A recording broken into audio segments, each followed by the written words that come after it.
देश दुनिया की ताज़ा तरीन खबरें लेकर एक बार फिर आपके सामने हाजिर हूँ। दो खबरें ऐसी हैं जो कल की हैं। कल आपके सामने वीडियो नहीं आ पाया था, इसलिए वो खबरें मैं आपको अभी तक नहीं बता पाया हूँ। हो सकता है कि आपने और जगहों पर इन खबरों को सुन लिया हो, लेकिन मैं भी अपनी तरीके से कुछ चीज़ें आपके सामने रखूँगा। बाकी अभी के कुछ अपडेट हैं। रात भी काफ़ी हलचल रही है मिडिल ईस्ट के अंदर। हूतीज़ ने एक सक्सेसफुल हमला इजराइल के ऊपर किया है। सारी चीज़ें इस वीडियो में डिस्कस करेंगे, लेकिन पहले बात कर लेते हैं कल की खबर की। कल एक खबर आई कि सऊदी अरब और पाकिस्तान के बीच एक रक्षा समझौता हुआ। रक्षा समझौता ऐसा हुआ है सऊदी अरब और पाकिस्तान के बीच के अगर पाकिस्तान के ऊपर कोई हमला करता है तो वो हमला सऊदी अरब के ऊपर भी माना जाएगा, और अगर कोई देश सऊदी अरब के ऊपर हमला करता है तो वो हमला पाकिस्तान के ऊपर भी माना जाएगा। यानी जिस तरीके से नाटो संगठन है यूरोप के अंदर, जिसमें अभी 32 देश शामिल हैं, अगर एक भी देश पर हमला होता है उस संगठन के, तो तमाम देशों पर हमला माना जाता है और तमाम देशों की सेना फिर उस देश के सपोर्ट में आकर सामने वाले देश के खिलाफ एक्शन लेती हैं। ऐसा ही कुछ रक्षा समझौता हुआ है सऊदी अरब और पाकिस्तान के बीच, जिसके मुताबिक अगर सऊदी अरब के ऊपर कोई मुसीबत आएगी तो पाकिस्तान अपना परमाणु हथियार तक इस्तेमाल कर सकता है। ऐसे ही अगर पाकिस्तान के ऊपर कोई मुसीबत आ रही है, कोई देश हमला कर रहा है, जैसे हमारे देश के साथ भी पाकिस्तान की लड़ाई चलती रहती है, तो अगर भारत पाकिस्तान के ऊपर भी हमला करता है तो यह हमला सऊदी अरब के ऊपर भी माना जाएगा। यह रक्षा समझौता हुआ है, यानी दोनों देशों की जो सेना है वो एक दूसरे का कहीं ना कहीं साथ देगी। अब सऊदी अरब के पास इतनी सेना तो है नहीं, लेकिन बड़े बड़े एयर डिफेंस सिस्टम और बड़े बड़े हथियार अमेरिका से खरीद रखे हैं, तो उसका इस्तेमाल सऊदी अरब पाकिस्तान को बचाने के लिए कर सकता है अगर कोई भी देश पाकिस्तान के ऊपर हमला करता है, या फिर पैसे से सऊदी अरब पाकिस्तान का भला करेगा। फिलहाल एक मजबूत रक्षा समझौता इन दोनों देशों के बीच हुआ है, जिसके बाद पूरी दुनिया में अब इस बात की चर्चा हो रही है कि शायद ये एक कदम है मुस्लिम देशों का नाटो संगठन बनाने का। कतर के दोहा में इजराइल ने हमला किया, जिसके बाद बहुत सारे इस्लामिक देश इकट्ठा हुए। इस बात पर भी चर्चा चल रही थी कि हो सकता है कि यूरोप की तरह इस्लामिक देश भी एक नाटो संगठन बना ले, लेकिन इस मामले पर कोई बात नहीं बन पाई। कोई भी देश आगे नहीं आया जो ये कह सके कि हाँ चलिए अब नाटो बनाने का टाइम आ चुका है। लेकिन सऊदी अरब और पाकिस्तान ने रक्षा समझौता किया है और नाटो की तरह ही ये समझौता माना जा रहा है। दोनों देश एक दूसरे के ऊपर हमले को अपने ऊपर होने वाला हमला मानेंगे। अब ऐसे में पाकिस्तान को हूतीज से खतरा हो सकता है, क्योंकि हूतीज भी लगातार मिडिल ईस्ट के अंदर एक्टिव हैं। हूतीज सऊदी अरब के साथ भी काफी लंबी जंग में हैं। अब इजराइल के ऊपर भी वो लोग हमले करते रहते हैं। इजराइल के ऊपर जो हमले होते हैं वो सऊदी अरब के एयर स्पेस से होकर ही जाते हैं, जिसको सऊदी अरब रोकने की कोशिश भी करता है। तो अब अगर ऐसे में सऊदी अरब और हूतीज के बीच कोई लड़ाई होती है तो पाकिस्तान बीच में आकर सऊदी अरब की सपोर्ट करेगा। ऐसे में पाकिस्तान हूतीज के निशाने पर भी आ जाएगा। हमारे देश की मीडिया पर कल पूरा दिन ये चर्चा होती रही कि पाकिस्तान और सऊदी अरब के बीच ये जो रक्षा समझौता हुआ है, इससे भारत को भी बड़ा खतरा हो गया है।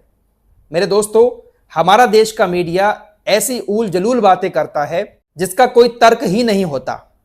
सऊदी अरब से भारत के बहुत अच्छे रिश्ते हैं और सऊदी अरब कभी भी अपने रिश्तों को भारत से बिगाड़ना नहीं चाहेगा।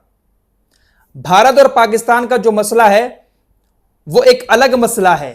अगर भारत पाकिस्तान के अंदर कोई एयर स्ट्राइक करता भी है तो सऊदी अरब खुलकर भारत के खिलाफ पाकिस्तान का सपोर्ट देने शायद नहीं आएगा। हां, कुछ फर्क पड़ेगा, लेकिन इतना भी फर्क नहीं पड़ेगा जितना हमारा मीडिया दिखा रहा है। सऊदी अरब कभी भारत के खिलाफ नहीं जा सकता पाकिस्तान की वजह से। हूतीज की बात करें तो रात हूतीज ने इजराइल के एलाट में एक यूएवी ड्रोन से हमला किया। यह हमला इजराइल के एलाट एरिया के एक होटल में हुआ, जहां पर काफी सारे लोग रुके हुए थे। बाकायदा यूएवी ड्रोन ने वहां पर जाकर हिट किया, जिसकी वजह से आग लग गई। तो हूतीज के ड्रोन को इजराइल का एयर डिफेंस सिस्टम इंटरसेप्ट नहीं कर पाया। फिलहाल गाजा के अंदर इजरायली सेना जमीनी ऑपरेशन भी कर रही है। इजराइल की सेना ने अपने टैंक गाजा में उतार दिए हैं। एक बार फिर से हवाई हमले और टैंकों से हमले किए जा रहे हैं। पिछले 24 घंटे की रिपोर्ट गाजा हेल्थ मिनिस्ट्री की तरफ से पेश की गई है। 228 घायलों को हॉस्पिटल लेकर आया गया। 79 लोग ऐसे आए हॉस्पिटल जिनकी मौत हो चुकी थी। ये ऑफिशियली आंकड़ा है। जिनको अस्पताल लाया गया है। बाकी इजरायली हमलों में बहुत सारे ऐसे भी मारे जाते हैं जिनका अता पता ही नहीं चलता है। कुछ लोग मलबे के नीचे दब जाते हैं, किसी को इजराइल उठाकर ले जाता है। नेतन्याहू ने हमास को एक मैसेज दिया है, मैं ये नहीं बताऊंगा कि हम कैसे और कब आगे बढ़ेंगे और क्या कोई सरप्राइज होगा, क्योंकि ये वास्तव में सरप्राइज होगा। नेतन्याहू गाजा में कुछ ऐसा करने वाला है जो हमास भी नहीं जानता। नेतन्याहू ने कहा ऐसा कुछ होगा जो आपके लिए सरप्राइज होगा। इजराइल और इजराइल की खुफिया एजेंसियां ऐसा कुछ करती हैं, ऐसा जाल बिछाती हैं किसी को भी फंसाने के लिए कि उनकी चालबाजी को कोई समझ नहीं पाता है। अभी मैंने 3-4 दिन पहले यह खबर दी थी, डोनाल्ड ट्रंप का एक बहुत करीबी चार्ली किर्क नाम का एक शख्स था जिसकी हत्या कर दी गई। एक मंच पर खड़े होकर वह भाषण दे रहा था और उसको मार दिया गया, जिसके बाद पूरी दुनिया के अंदर चला। इजराइल ने भी फौरन स्टेटमेंट जारी किया कि यहूदियों को सपोर्ट करते थे, हमारे अच्छे दोस्त थे, इस्लामिक कट्टरवाद ने, इस्लामिक आतंकियों ने उनको मार डाला। डोनाल्ड ट्रंप के काफी करीबी थे।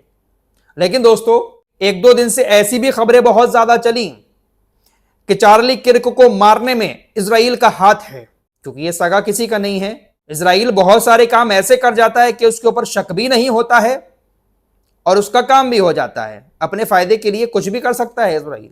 ये बात चली कि चार्ली किर्क को इजराइल ने मारा है, जिसके बाद बाकायदा सामने आकर टीवी पर नेतन्याहू ने इस मामले पर सफाई दी। कहा कि चार्ली किर्क की हत्या इजराइल ने नहीं की है।